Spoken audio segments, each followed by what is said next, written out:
네, 자, 이 시간에는 이제 여러분들 FAT 1급 교재를 마치고 오늘 새로 지급받은 TAT 2급 교재를 시작하는 날이죠. 그래서 3페이지를 먼저 좀 보겠습니다. 3페이지 보시면은 TAT 2급의 그 출제 범위라고 하는 표가 조그마한 표가 하나 있는데, 네. 자, FAT 1급하고 다른 거를 한번 본다면 이론 시험이 30점 반영되는 건 똑같고요. 재무회계하고 세무회계로 나누어지는데, 우리 FAT 1급은 세무회계 하면 부가가치세 이론 5문제가 나오지 않습니까? 그런데 TAT 2급에서는 소득세법 이론 문제하고 섞어 나와요. 부가가치세 문제 두세 문제, 소득세 문제가 한 4문제 정도 이렇게. 그러니까 부가가치세 문제보다는 소득세 문제 비중이 좀 몇 문제 더 많을 겁니다. 그래서 저기 이제 요게 9문제가 나오면 재무회계가 그러면 이제 6문제가 돼야 되는데, 부가가치세 문제가 뭐 2문제 나오면 소득세 문제는 4문제. 이런 식으로 해서 이론 문제, 소득세 이론이 나온다는 거. 그래서 이제 우리가 그 추가로 공부하는 이론 중에 소득세 이론 부분을 새롭게 우리가 공부해야 한다는 것입니다. 그 다음에 이제 실무 수행에 가시게 되면은 회계정보관리, 우리가 FAT 1급은 도소매업으로 출제를 하는데 TAT 2급에서는 제조기업으로 출제가 된다는 것이죠. 그렇기 때문에 우리가 이제 이 회계정보관리에서 전표를 여러분이 입력할 때 우리가 그동안에 FAT 1급 시험을 대비하는 그 문제를 푼다든가 할 때는 전부 다 비용을 800번대 비용, 즉 판매관리비 아니면 일부가 영업의 비용, 900번대 영업의 비용으로 이렇게 처리를 했었는데요. 이제 이 제조업의 경우는 가령 급여를 지급했는데 생산직 근로자의 급여가 800만 원이고 사무직 근로자의 급여가 700만 원이다. 해서 1,500만 원을 만약에 지급했다. 그러면 이 급여를 2개로 쪼개는 거예요.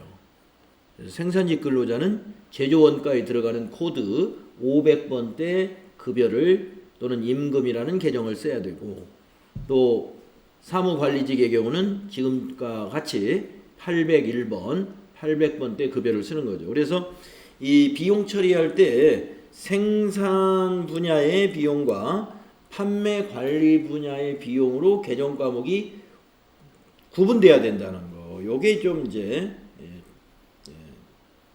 달라진 점이라고 보시면 되겠습니다. 뭐 어음관리나 이건 다 마찬가지가 되겠죠.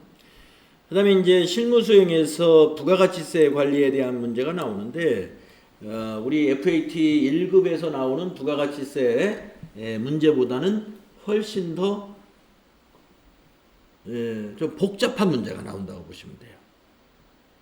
그래서 이제 부속 서류가 이제 우리 FAT 1급에서는 주로 세금계산서 합계표, 계산서 합계표 또는 부가가치세 신고서 그런 거 중심으로 해서 작성을 하라는 문제가 나왔다면은 TAT 2급은 부속 서류를 다양하게 냅니다. 그래서 다양한 부속 서류의 작성법에 대해서 우리가 공부 다 할 겁니다. 그 다음에 원천징수에 관한 문제가 나오죠. 그래서 급여 계산하고 또 연말정산을 하고 하는 근로소득에 관한 원천징수와 연말정산 프로세스에 대해서 문제가 나오죠. 그래서 이제 이런 부분, 부가가치세 부분이 좀 심화되어서 우리가 공부를 해야 될 것이고, 또 원천징수라고 하는 실무 급여계산이라든가 급여계산했을 때의 원천징수, 그 다음에 급여소득에 대한 연말정산, 그런 프로세스를 우리가 처리하는 학습을 하게 됩니다.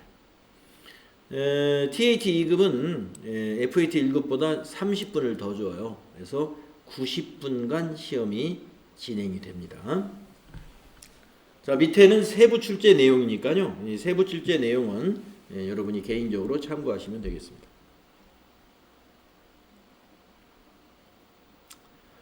자, 그럼 한번 차례를 살펴보도록 하겠습니다. 차례를 살펴보도록 하겠습니다.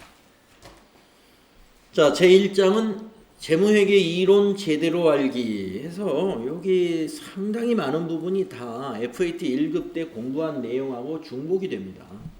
그래서 여러분들은 FAT 1급 과정을 충실히 다 공부했기 때문에 앞부분에서는 술술 넘어가면서 우리가 이런 게 있었다 하면서 넘어가다가 중간중간에 좀 더 심화된 내용이 추가되는 부분들이 있어요. 그래서 그런 부분에서 추가된 내용만 설명을 좀 더 자세히 하는 그런 방식으로 진행을 하려고 그래요. 그래서 제1절은 회계란 무엇인가, 2절은 재무제표에 대해서, 그리고 3절은 유동자산, 그리고 8페이지로 넘어가 볼까요? 다음 페이지 제4절에서는 비유동자산, 그 다음에 5절에 가면 유동부채, 제6절에는 비유동부채, 비유동부채에서 이 사채가 그때 제가 한번 FAT 1급 공부할 때 말씀드렸는데 FAT 1급에서의 사채 문제는 사채를 발행했을 당시의 회계처리까지 시험 문제의 출제 범위라고 한다면 TAT 2급 이상부터는 사채의 발행뿐만이 아니라 사채가 만기 때 상환하는 때까지 매년 이자를 지급하는 것까지 회계 처리를 할 줄 알아야 되는 것이죠. 그런 부분이 아마 본문에 나와 있을 겁니다. 그래서 그 외에는 이제 여러 가지 비유동 부채들 계정과목별로 정리를 해볼 거고요. 이 퇴직급여에 대해서도 우리 FAT 1급에서는 퇴직급여에 대해서 좀 간단히 나왔다면 이 퇴직급여 충당부채 부분에서도 이제 그 퇴직연금 제도에 대해서 우리 책에서 좀 더 자세히 설명이 되어 있을 겁니다. 그래서 퇴직연금 제도는 그때 FAT 1급 문제에도 기출문제에 한번 나온 적이 있어가지고 여러분에게 한번 정리한 적이 있죠. 확정기여형은 비용 처리하고 확정급여형은 자산 처리하는 것이다. 그런 내용이 여기서 54페이지에 또 정리되어서 나옵니다. 그 다음에 이제 자본에 관한 내용이죠. 뭐 자본에 관한 내용은 FAT 1급하고 큰 추가된 내용이 거의 없고 FAT 1급에서 공부한 내용과 거의 같습니다. 자, 수익과 비용 그 다음에 정리하고 9절에서는 회계 변경의 오류와 수정, 이 부분이 FAT 1급에는 없었죠. 그래서 여기 제 9절에 있는 내용은 회계 변경에 관한 문제인데 이론 회계 변경에 관한 문제는 실기 문제로보다는 이론에서 빈번하게 출제가 되는 것 같아요. 한 문제 정도. 그래서 회계 변경의 오류 수정에 대해서 우리 추가적인 내용을 공부할 것이고요. 그 다음에 내부 통제 제도에 관한 거, 이거는 FAT 1급에서 하는 정도로 알아두시면 되는데 그보다 좀 더 자세하게 설명은 나옵니다. 근데 문제는 한 문제가 출제될 텐데 여기 내용이 너무 많아요. 그래서 그냥 FAT 1급 정도로만 우리는 알고 가도 되지 않을까, 제 생각은 그렇습니다. 다음에 이제 제2장에 가면은 부가가치세 이론이 나오죠. 부가가치세 이론도 우리는 FAT 1급의 이론과 거의 같습니다. 아마 이론상으로 추가된 내용은 많지 않은데 여기에 있네요. 5절에 가면은 매입세액에서 말이죠. 매입세액에서 그 의제 매입세액이라든가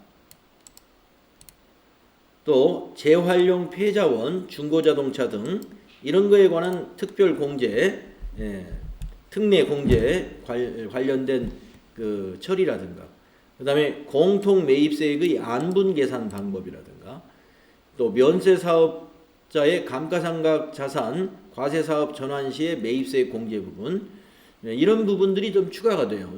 이런 부분에 대해서는 우리 실무 시험에서도 나오기 때문에 여기 이 부분이 부가가치세 부분에서는 좀 더 추가되는 내용이 보이네요. 자, 세금계산서와 영수증은 FAT 1급에 있는 내용 그대로고요. 그 다음에 6절에 가면은 이제 부가가치세 신고 납부에 대한 거, 가산세에 대해서 추가가 되죠. 가산세에 대해서. 그래서 우리 시험에 주로 많이 나오는 가산세는 세금계산서 또는 전자세금계산서에 관련된 가산세. 이것이 주로 나오니까 그거 중심으로 해서 가산세 정리를 하고요. 그 다음에 간이과세자에 대한 거. 우리가 FAT 1급에서는 간이과세자라는 것이 있다라고 했지, 간이과세자의 납부세액이 어떻게 계산이 되고 간이과세자의 신고 방법이라든가 이런 것이 좀 구체적으로 나와 있지 않았었죠. 우리 제7절에서 간이과세자의 납부세액 계산 방법 좀 더 자세히 볼 수가 있습니다. 자, 여기까지가 이제 부가세 110페이지까지가 이론이 되겠고, 그 다음에 제3장은 우리가 새롭게 추가되는 소득세 이론이 되겠습니다. 그래서 소득세의 개념, 소득세의 납세 의무자는 누구냐, 과세기간이 어떻게 되느냐, 납세지는 어디냐, 여기서부터 이제 소득세 항목 하나하나의 설명으로 들어갑니다. 이자소득, 배당소득, 사업소득, 근로소득, 연금소득, 기타소득. 소득은 우리 소득세는 이제 열거주의에 의해서 과세를 하기 때문에 사업소득을 쭉 열거해 놓은 자료가 있어요. 뭐 어떤 것들을 사업소득이라고 보느냐, 어떤 것이 근로소득이냐, 연금소득이란 무엇이냐, 기타소득은 무엇이냐, 이런 것들을 쭉 열거해 놨기 때문에 그 열거된 내용의 양이 상당히 많죠. 그래서 쭉 한번 정리를 하겠습니다.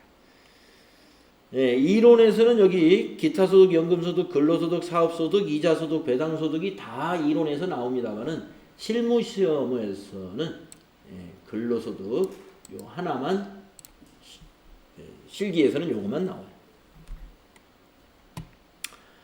그 다음에 종합소득 공제와 세액공제에 관한 거, 이건 이제 연말정산하는데 아주 중요한 거기 때문에 세액공제, 소득공제 항목이 무엇인가, 이런 것들을 2절에서 공부를 할 겁니다.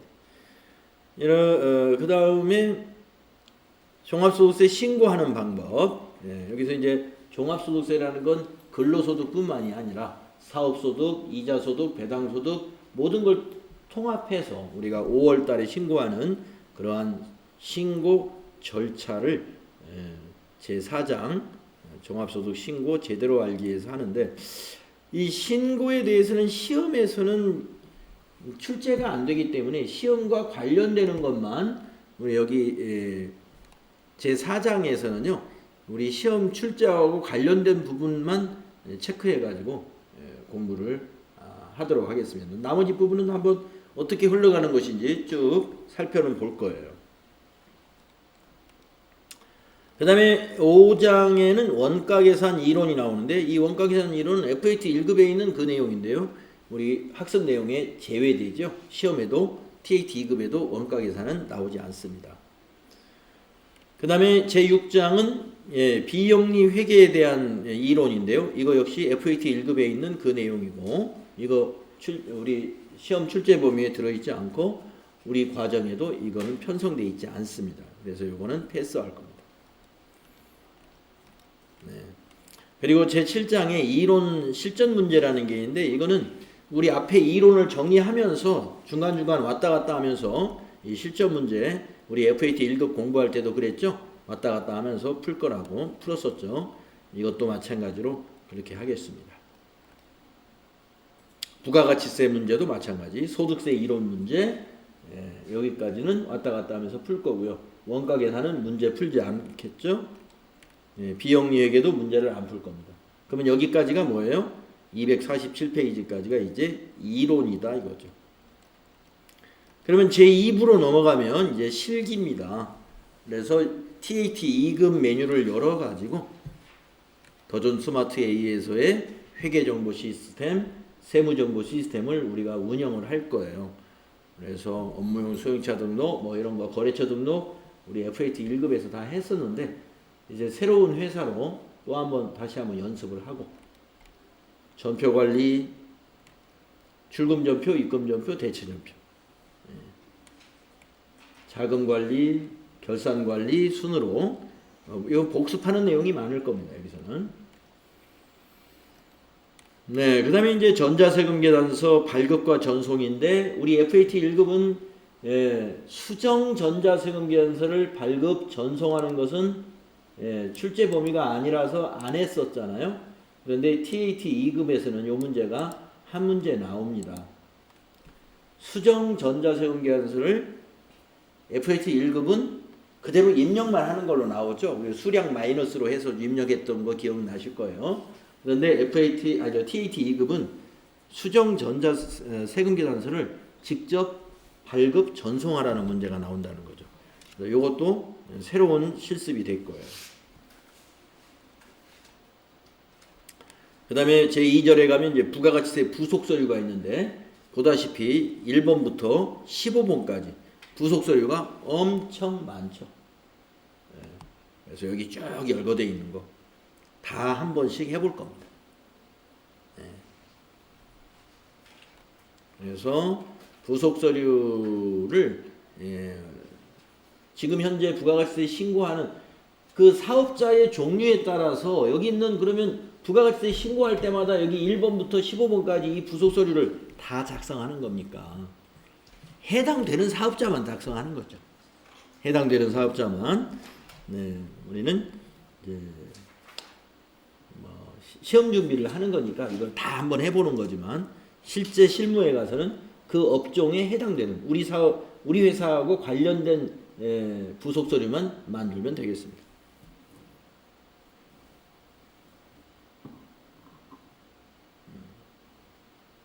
그 다음에 제3장은 부가가치세 신고하는 절차, 홈택스를 이용해서 전자신고하는 방법이 나와요. 실제로 하는 것은 아니지만 우리가 가상으로 한번 해볼 겁니다. 전자신고 세액공제 10,000원을 받는 게 확정신고 때 하잖아요. 그래서 홈택스 이용해서 전자신고하는 방법 414페이지에 설명이 나오는데 한번 해볼 거고요. 시험에서는 이건 시험에 출제는 안 돼요. 자, 그다음에 제3장은 이제 근로소득 실무 문제입니다. 그래서 사원이 입사하면 사원 등록해야 되죠. 회계 프로그램에다 사원 등록을 어떻게 하고 또 우리가 그 급여 자료 만들어야 되죠. 그리고 급여를 지급할 때 원천징수했기 때문에 원천징수 이행사항 신고서를 관할 세무서에 신고해야 되죠. 그 신고서 작성하는 방법.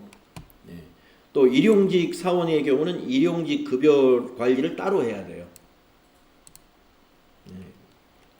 하는 방법. 그리고 연말정산. 연말정산이 제2절에서 나오는데 뭐 연말정산에 대해서 한 줄로만 나와 있지만 내용은 상당히 여기에 많습니다. 내용은 상당히 많아요. 자, 이렇게 해서 제3장 근로소득 실무까지 하면은 실무가 다 끝나고요. 그 다음에 제3부에서는 이제 모의고사가 있는데 우리 FAT 1급 교재는 모의고사가 5회만 수록이 돼 있던데 TAT 2급은 10회까지 문제를 너무 많이 만들어 놓은 것 같아요. 10회까지 다 풀어볼 시간이 될런지 모르겠는데 제 계획은 모의고사는 일단 시간이 남으면 하고 기출문제를 먼저 일단 풀겠습니다. 그래서 이제 뒤에 보시면 기출문제가 33회부터 38회 요 기출문제는 2019년도에 6회에 걸쳐서 출제된 그 문제입니다. 지난해 문제죠. 그래서 요걸 풀면서 이제 시험 준비를 하시게 되는 거죠. 787페이지부터는 이제 정답과 해설이 수록되어 있습니다. 우리 교재가 이런 내용으로 구성되어 있다 하는 거 한번 살펴봤습니다.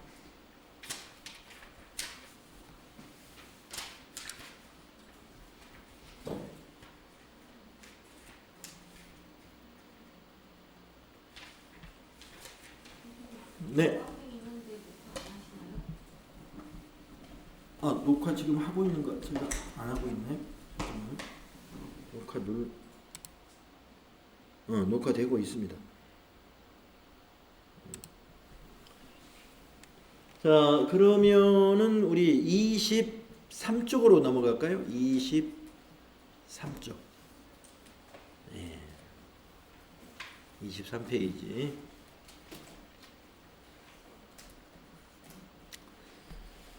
자, 회계란 무엇인가? 네. TAT 2급에서 회계란 무엇인가를 가지고 시험 문제를 내진 않아요.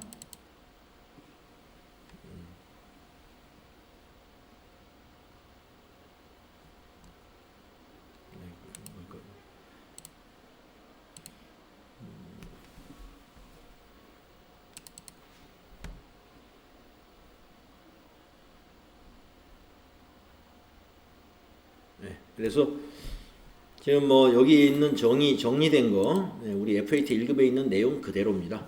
그래서 회계란 무엇인가가 여기 있는 정의가 되겠고요. 그다음에 목적 두 가지가 있죠. 그래서 이 회계의 목적의 첫 번째 목적은 이 목적은 정의하고 거의 같아요. 그래서 정의를 한번 읽어보면은 회계라는 것은 회계정보 이용자가 합리적인 판단이나 의사결정을 할 수 있도록 기업 실체에 관한 유용한 경제적 정보를 식별, 인식, 측정, 기록, 전달하는 과정이다. 그러면 회계의 목적은 뭐냐? 첫 번째 걸 보면 회계정보 이용자의 경제적 의사결정에 유용한 기업의 재무상태, 경영성과 및 재무상태 변동에 관한 정보를 제공하는 것이다. 그러니까 이렇게 측정해가지고 제공하는 거니까 이것과 거의 같죠. 자, 두 번째 목적이 있습니다. 두 번째 목적은 경영자가 위탁을 받았잖아요. 그래서 경영자가 자기 권한을 가지고 책임지고 기업을 운영을 할 텐데 그 위탁받은 자원에 대한 경영진의 수탁 책임 또는 회계 책임의 결과를 보여주는 것이 바로 회계의 두 번째 목적이라는 거죠. 그래서 경영진이 투자자나 채권자를 대신해 가지고 기업을 경영하는 거니까 거기에 대한 책임으로서의 회계라는 것이 목적이 될 수 있다는 거죠. 책임, 수탁 책임, 경영 성과를 보여주는 것을 의미하는 것이죠. 그다음에 두 번째, 회계정보 이용자의 회계의 분류. 회계정보 이용자와 회계의 분류. 이건 이제 여러분 이 표 기억나시죠? 그래서 재무회계의 이용자가 누구냐 이거죠. 주주, 투자자, 채권자 등이 이 재무회계 자료를 이용하고 있다. 물론 경영진이 만드는 거니까 당연히 이용을 하겠지만 경영진 외에도 주주나 투자자, 채권자가 이 재무회계 자료를 이용한다는 것이죠. 그런가 하면은 원가관리회계는 말이죠. 원가관리회계는 정보 이용자가 경영자나 근로자예요. 즉 내부 자료라는 얘기죠. 그래서 제품별 제조원가 명세서라든가 이런 것은 외부에 공개를 안 하고 있는 거 여러분 잘 아시죠. 그렇기 때문에 이건 내부 자료이기 때문에 이 작성에 관한 기준이나 이런 것이 일정하게 정해져 있는 게 없는 것입니다. 굉장히 업종도 다양하고요. 제조업이라 같은 동일한 제조업이라 하더라도 원가 계산하는 방법이 다를 수가 있어요. 제조 방법이 다르면 원가 계산 방법도 달라질 수가 있습니다. 그렇기 때문에 그 기업만이 가지고 있는 특수한 어떤 그 상황이 있으니까 그러한 특별한 상황에 맞추어서 계산도 하고 집계도 하고 있죠. 그래서 어떤 정해진 원칙이라는 것은 없다. 원가관리 회계라는 건. 그러나 원가관리 이론이라는 건 있는 것이죠. 자, 거기에 반해서 재무회계는요, 회계 원칙을 따라서 작성을 해야 돼요. 그래서 비상장 기업은 우리나라 기업회계 기준이라고 하는 그 기준에 따라서 회계 처리해야 된다는 거예요. 그 다음에 상장 기업은 우리 한국에서 채택한 국제회계 기준에 따라서 회계 처리를 해야 된다. 자, 그러면 세무회계라는 것은 무엇이냐? 네, 세무회계는 우리 국세청에다가 보고하는 것이 세무회계입니다. 네, 국세청에다가 뭘 제출하죠? 부가가치세 신고서다, 또는 원천징수 이행사항 신고서다, 뭐 이런 것들. 이런 것들은 우리가 세무서에다 제출하는 거죠. 우리 세무회계를 한다는 것은 법인세법 또는 소득세법 아니면 부가가치세법 등에 따라서 관청인 국세청에 또는 관할 세무서에 제출하는 업무가 바로 세무회계입니다. 그래서 이 회계정보 이용자가 어떻게 되느냐에 따라서 회계가 이렇게 다양하게 구분이 된다 하는 것이죠.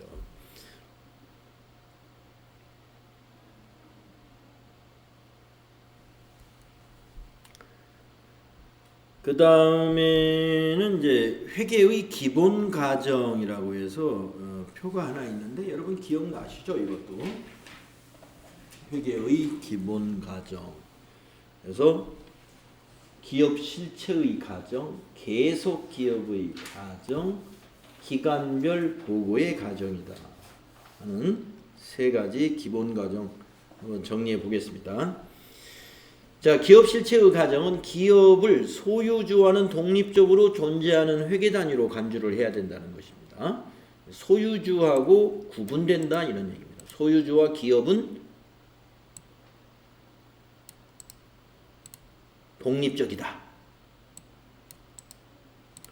하나의 기업을 하나의 회계 단위의 관점에서 재무 정보를 측정 보고한다는 것이고요. 소유주와 별도의 회계 단위로서 기업의 실체를 인정해야 하는 것. 예를 한번 보면은요.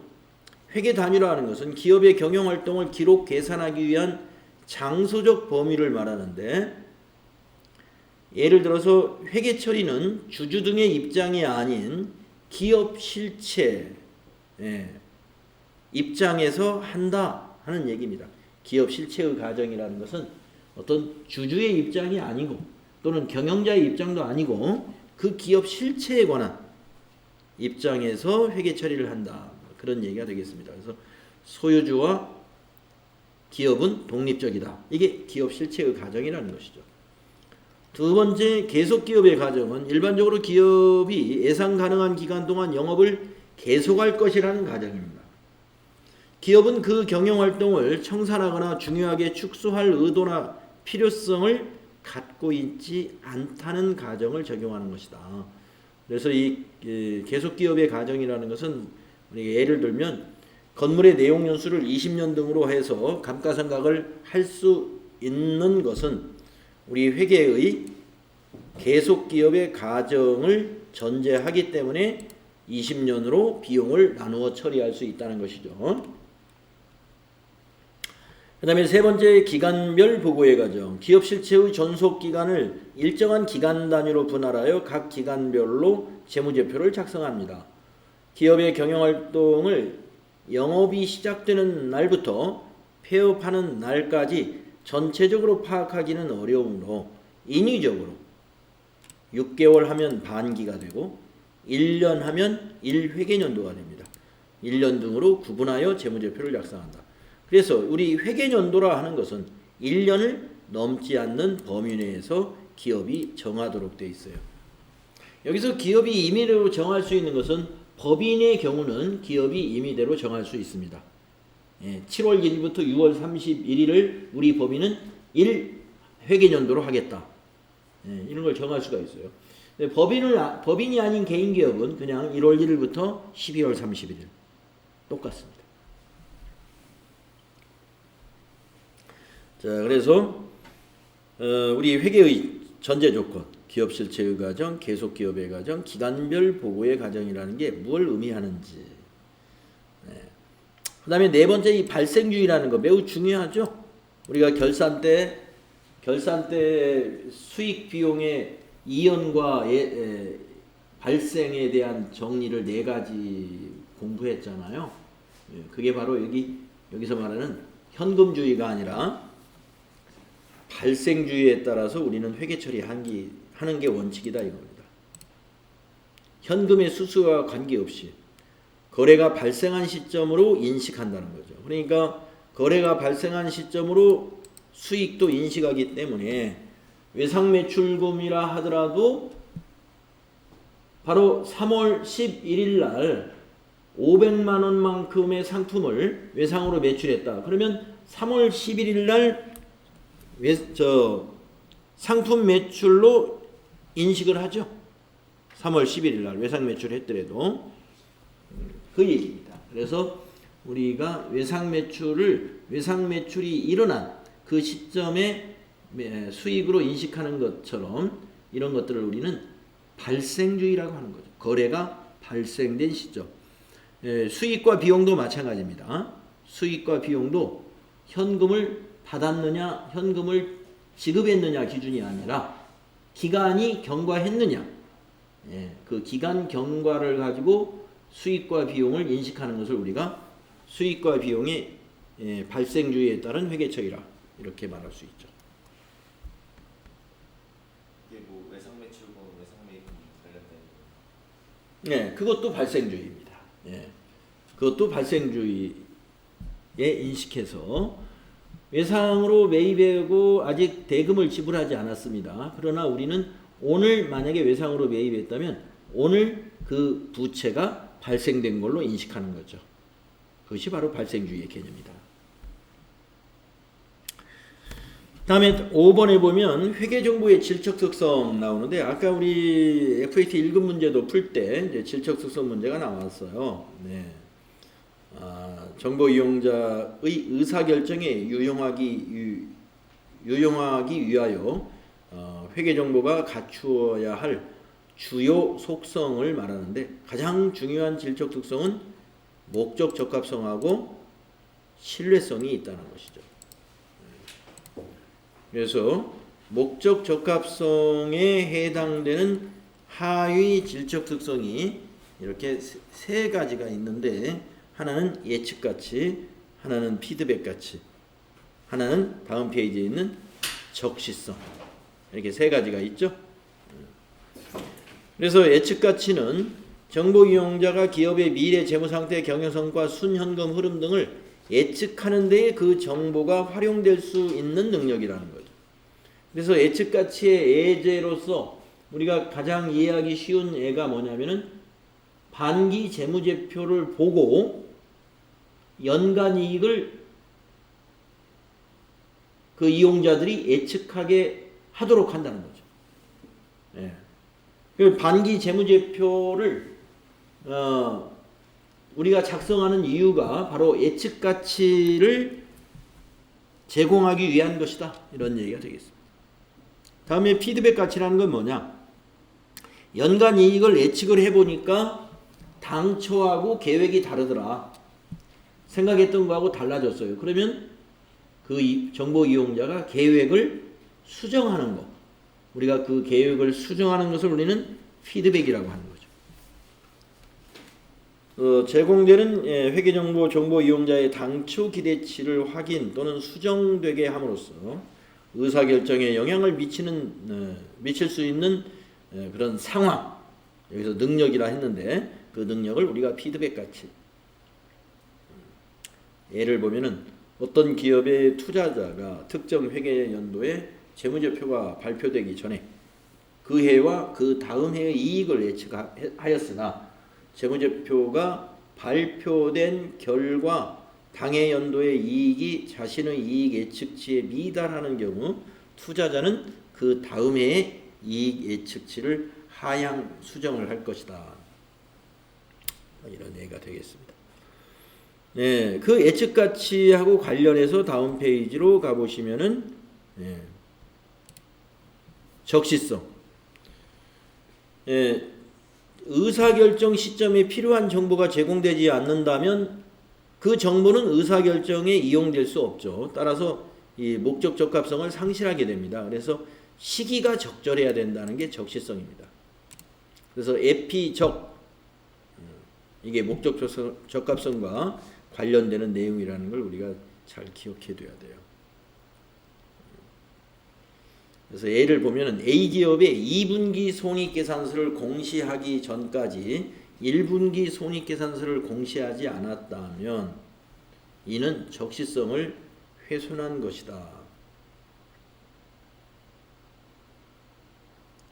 2분기 손익계산서 공시하기 전까지 1분기 손익계산서를 공시하지 않았다. 이건 너무 당연한 거 아닌가요? 네. 우리가 이 분기라는 것은 3개월을 말하는 거죠. 그러면 2분기다 그러면은 4, 5, 6월을 말하는데 4, 5, 6월 거에 손익계산서를 공시했는데 그러면 적어도 6월까지니까 7월 초에 공시할 거 아니에요. 그때까지 1분기 손익계산서를 공시하지 않았다면 너무 늦었다 이 말이 안 되죠. 1분기는 1월부터 3월인데 그래서 좀 애가 적절하지는 않습니다만은 왜 이런 거예요. 예를 들어서 1분기 손익계산서를 공시하는데 1분기면 1월부터 3월이지 않습니까? 우리가 이제 오늘이 벌써 3월 11일이네요. 그러면은 앞으로 한 20여일이 지나면 이제 1분기가 금년이 지나죠. 그러면 1분기 실적을 공시한다 그러면 4월 중순 전에는 공시해야죠. 예, 4월 말도 너무 늦어요. 예, 그래서 우리가 이 목적 적합성이라는 것은 이 적시성이 중요한데 가능한 빨리. 그러니까 너무 정확하게 제공하려고 하다 보면 너무 늦어집니다. 예, 그래서 모든 것을 장부 마감을 완벽하게 해서 최종적으로 확실한 금액으로 발표를 하려면은 늦어져요.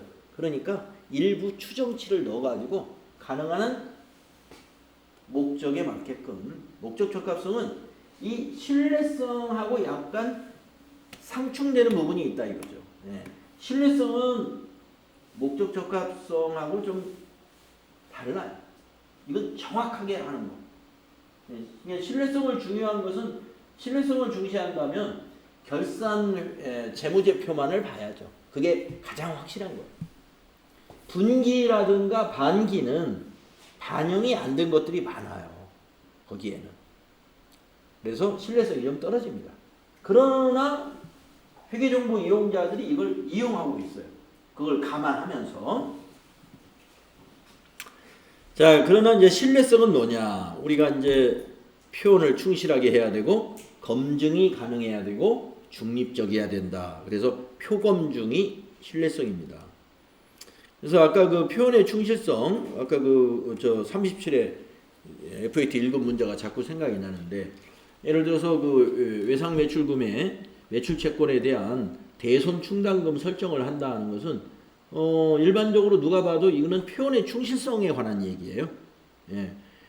그냥 외상 매출금 5천만 원이다 이렇게 써놓고 그 대손 충당금을 하나도 표시하지 않으면 전부 다 받을 수 있다는 의미가 되죠. 예. 그러나 받을 수 없는 회수가 불가능한 것들을 우리가 대손 충당금으로 표시한다는 것은 표현을 충실하게 하기 위한 거다. 우리 회계 정보의 신뢰성을 높이기 위한 것이다. 이렇게 볼 수 있는 겁니다. 여기 예제는 빠졌네요. 자, 한번 읽어볼까요? 회계 정보가 신뢰성을 갖기 위해서는 그 정보가 기업의 경제적 자원과 의무 그리고 이들의 변동을 초래하는 거래나 사건을 충실하게 표현해라. 검증 가능성. 동일한 경제적 사건이나 거래에 대해서 동일한 측정 방법을 적용할 경우 다수의 독립적인 측정자가 유사한 결론에 도달할 수 있어야 하는 것이다 이거죠. 그러니까 측정 방법이라는 것은 동일한 방법으로 계산을 한다 이거예요. 그런데 A라는 사람이 측정을 하면은 그것이 1,000만 원인데 B라는 사람이 측정을 했더니 2천만 원이에요. 너무 차이가 많죠? 네, 그런 검증 가능성이 떨어진다. 그렇게 되면은 신뢰성을 잃게 된다. 동일한 값이 나와야 되는데 아니면 동일하지는 않더라도 유사한 결론이 나와야 된다. 중립성. 회계정보가 신뢰성을 갖기 위해서는 편의 없이 중립적이어야 한다. 의도된 결과를 유도할 목적으로 재무제표에 특정 정보를 표시함으로써 정보 이용자의 의사결정에 영향을 미친다면 중립적이라고 할 수 없다. 어떤 의도를 가지고 어떤 결정을 유도할 목적으로 일부러 뭘 표시한다든가 이런 것은 중립성이 훼손된 것이다. 그래서 신뢰성의 세 가지가 이렇게 됩니다. 자, 비교 가능성이라는 것은 기업 실체 간의 비교도 있고, 기업 실체 간의 비교, 그 다음에 기간별 비교도 있습니다. 전기와 단기의 비교 또는 기업 실체 간의 비교가 있는데 이 비교 가능성이 성립이 되려면 우리가 회계 기준이 어떻게 해야 돼요? 동일해야 되죠. 그래서 회계 정보의 유용성이 제고돼야 되는데 비교 가능성이 성립이 되려면 회계 기준이 기간별로 일정해야 된다 하는 것을 기억을 하시면 되고요. 기업 간에도 마찬가지로 기업 간에도 회계 처리 방식이 동일했을 때 비교 가능성이 높아진다.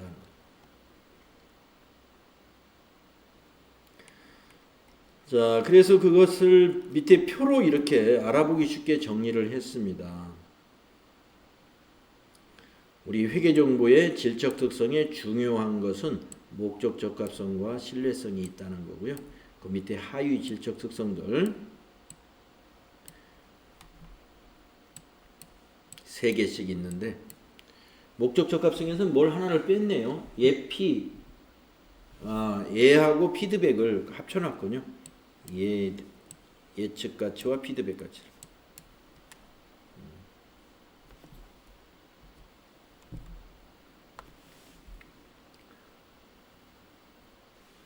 자, 25페이지. 다음 페이지 넘어가시면은 회계정 26페이지죠. 회계정보의 제약 요인이 나와 있습니다. 이것도 우리 FAT 1급에서 정리했던 내용이에요. 예. 우리가 비용과 효익 간의 균형, 이거 우리 얘기했죠. 비용과 효익 간의 균형감이 있어야 된다. 이 말은 뭐냐면 어떠한 질 높은 회계 정보를 얻기 위해서 그것은 이제 효익이라고 한다면 그 회계 정보를 산출하는 데 들어가는 비용, 그 비용이 효익보다 더 크다면 그것은 정당화될 수 없다는 것이죠. 그래서 항상 효익이 비용보다는 커야 된다. 그런 의미가 되겠고요. 두 번째 이제 중요성. 아까 어떤 문제 풀 때 중요성에 대한 얘기 나왔는데 한번 보겠습니다. 목적 적합성과 신뢰성을 갖춘 항목이라도 중요하지 않다면 반드시 재무제표에 표시되는 것은 아니다 이거죠. 네. 중요하지 않다면 통합해서 표시해도 돼요. 개별적으로 표시하지 않아도 된다. 그리고 특정 정보가 생략되거나 잘못 표시된 재무제표가 정보 이용자의 판단이나 의사결정에 영향을 미칠 수 있다면 그러한 정보는 중요하다고 봐야 돼요. 자, 매출채권 해가지고 통합을 해놨더니 잘못 의사결정을 했어요. 어떤 정보 이용자가. 그렇다면 그건 외상매출금과 받으러움으로 구분해야 된다 이런 얘기죠. 그래서 의사결정에 영향을 미친다면은 구분 표시를 하지 않아가지고 의사결정에 영향을 미쳤다면은 그것을 세부적으로 표시해야 된다. 그런 얘기가 되겠습니다. 예를 들어 볼게요. 재무제표를 공시할 때 회사 규모가 크고 재무제표 이용자의 오해를 줄 염려가 없다면 뭐 1,000원 또는 100만 원 미만 금액을 생략할 수도 있다. 이것도 금액이 작으니까 중요하지 않다고 볼 수도 있다. 이런. 그러나 금액이 아무리 작더라도 의사결정에 영향이 있을 것 같다. 그러면 그 금액을 작은 것도 표시해야 된다. 그런 얘기가 되겠습니다.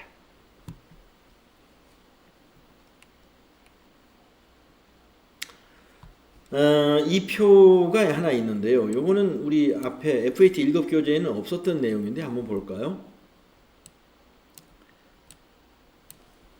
자, 목적 적합성과 신뢰성으로 나누어서 자산을 평가를 하는데 목적 적합성은 주로 공정가치법으로 자산을 평가한다는 거죠. 네. 그러니까 시가에 맞추어서 표시해 준다 이거예요.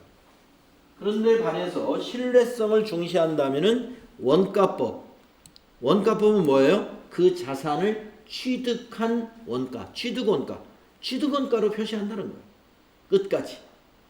그런데 목적 적합성을 중시한다면 자산을 시가로 평가해서 표시하는 게, 현재 시세로 표시하는 게 더 좋다 이거. 그래서 우리가 자산을 시가로 표시할 수 있는 방법이 있죠. 그거 아마 뒤에서 나올 겁니다. 그 다음에 수익의 인식도 목적 적합성은 진행 기준으로 수익을 인식한다면 신뢰성은 완성 기준이다. 완성 기준이다. 진행 기준이라는 것은 우리가 용역의 제공 같은 수익의 경우에, 용역 수익의 경우에 진행 기준, 우리가 그 기성고 그걸로 해서 수익을 인식하는 거죠. 거기에는 이제 목적 적합성을 중시할 경우에 이렇게 하는데 신뢰성은 다 끝나고 한다는 거예요. 완성 기준. 자, 손익의 인식이 목적 적합성은 발생주의라면 신뢰성은 현금주의가 된다. 재무제표의 보고가 목적 적합성은 반기 재무제표를 만든다면 신뢰성을 중요한 곳에서는 연차 재무제표가 신뢰성이 더 높다는 거죠. 그 다음에 유가증권의 투자가 목적 적합성에서는 지분법으로 유가증권을 지분법으로 한다면 신뢰성은 원가법, 원가법이라는 건 취득금액으로 한다는 거죠. 취득금액으로 표시한다. 자, 이런 식으로 우리가 이 목적 적합성과 신뢰성에 대한 서로 절충이 필요하다 하는 내용, 서로 이제 비교되는 내용을 여기다 정리했습니다. 자, 7번에 가면은 이제 여러 가지 그 취득 측정 기준에 대한 설명들이 나오는데요. 다음 시간에 합시다. 여기는.